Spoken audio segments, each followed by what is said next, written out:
Happy New Year. I'm recording this on January 3rd, wishing everyone a really happy and healthy New Year. But is it? Is it a happy New Year so far? Not for a lot of people. Let's look at something. Let's think about what we can do about this. On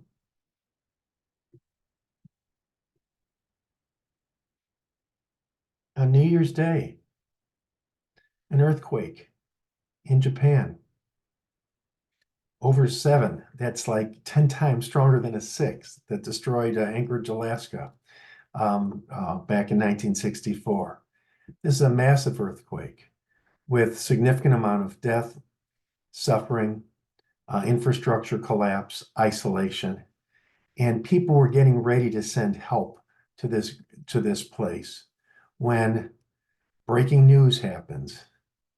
And as I watch NBC and I'm watching the news at night, I'm looking at this now on YouTube just to give credits where credit is due, but fantastic photography of a situation where this plane comes down and survives hitting another plane, a 2-engine plane, which explodes at the back of the runway. This plane comes down the front of the runway and bursts into flame after about a minute or two. Flames were on the wings and the gas tanks as it was going down the runway.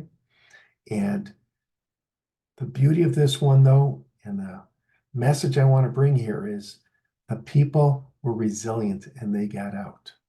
And that's something I think we need to celebrate. Although 5 died on the ground and many died in that earthquake, that resilience becomes a story of its own right. And I want you to be thinking this year, as you look at this year and how great it is to start a new year with all these expectations and resolutions and plans, stuff can go wrong, and it will go wrong. Some people might get ill. Some people might be in a disaster situation like that. Others might be involved in a war. So you look at the news and continue down that YouTube of today's news, the war in Hamas, an attack in Beirut, fighting in Russia, arguing at a rally in the United States over simple politics.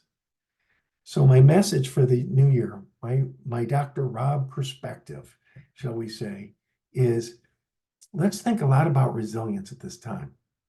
Can you be strong enough where you learn something, apply it yourself, and then can help others?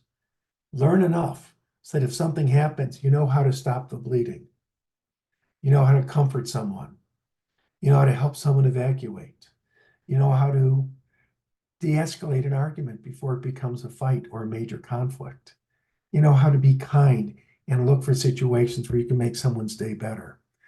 And you understand your community so you can refer them for help, or you can be a volunteer and help yourself.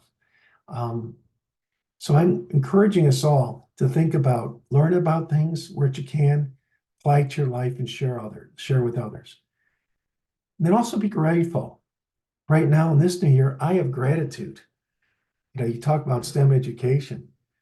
Those engineers that designed that plane strong enough to withstand that collision, the carbon fiber engineers that kept it from burning and imploding rapidly, it had the structural integrity to survive the crash and stay intact, so that over 300 people evacuated in 90 seconds.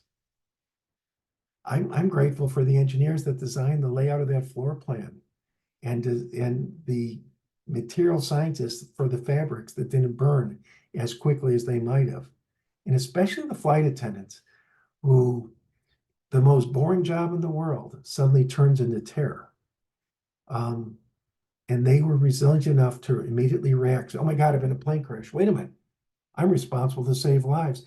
Everybody out. No, not that door. Go to this door where there's no fire and leave everything behind.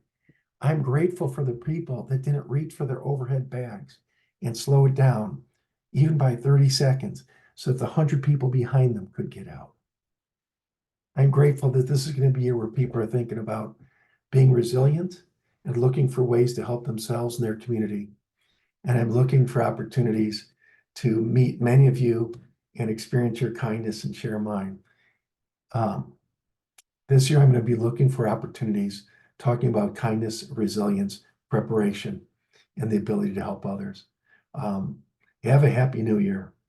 And please think about helping those that are in need, and think about helping yourself so that when you need help and you call 911 and no one's there, maybe you can be the one who can help. Thank you for being a force for health. Have a great new year.